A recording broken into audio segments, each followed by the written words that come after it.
Queen 𝗟𝗹𝗺 and her ladies in waiting all wanted to go and pay homage to the Buddha, but feared that the king would not approve. So they made holes in the wall of their living quarters from which they could see the Buddha as he passed by the palace and bow their heads in reverence to him. Another consort in the king's harem, however, was of different mind. She despised Buddha. She had never forgotten how her father had once offered her hand in marriage to him and how he had flatly refused.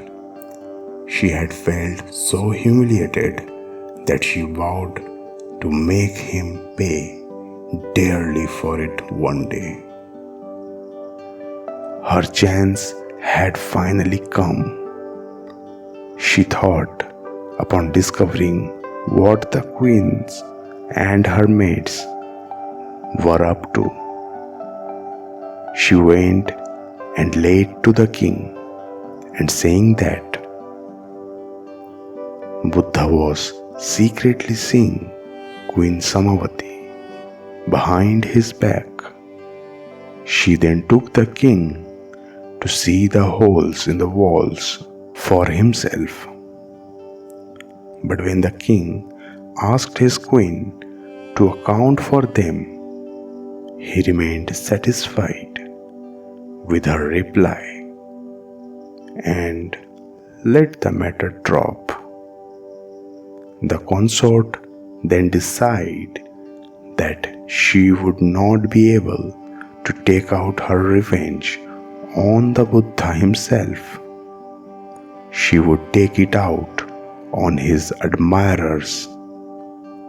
This she did by trying to make the king believe that Queen 𝗟𝗹𝗺 and her maids were plotting to kill him. She first warned the king to beware of the lady's treachery, and then went to hide a snake in his lute. When the king picked it up to play, the snake came out, hissing at him, ready to strike.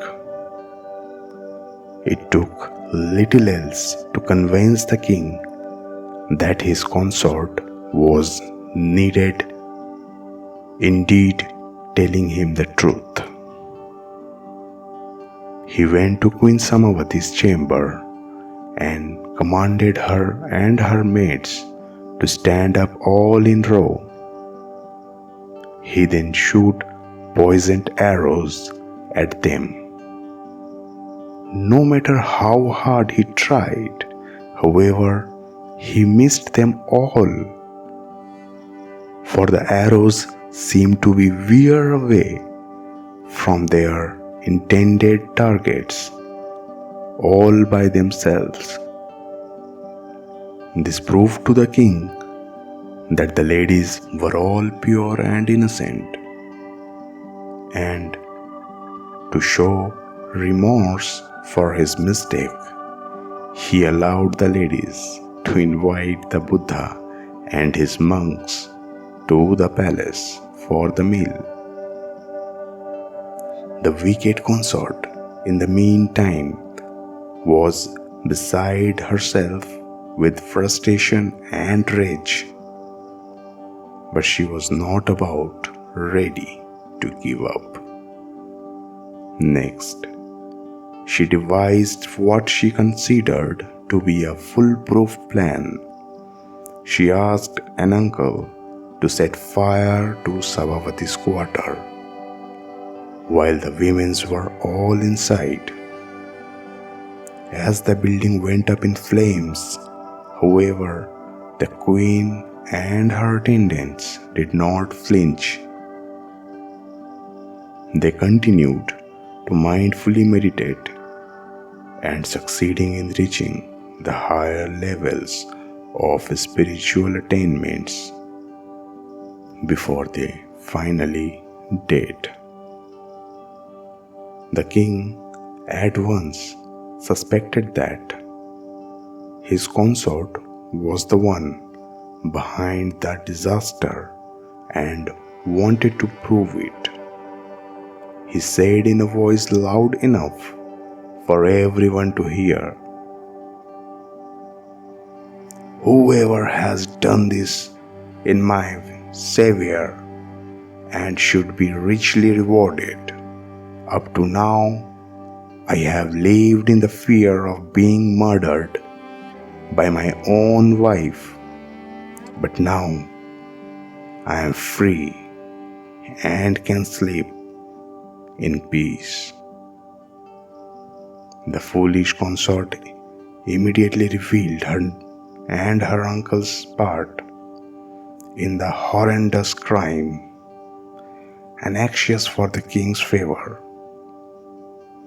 The king feigned delight at her confession and asked her to invite her entire family to the palace where they would be honored. Once assembled, however, they were all put to death. When it was reported to Buddha how the queen and her attendants had died, he told that those who were mindful did not die. It was those not mindful who, even though still alive, were as good as dead.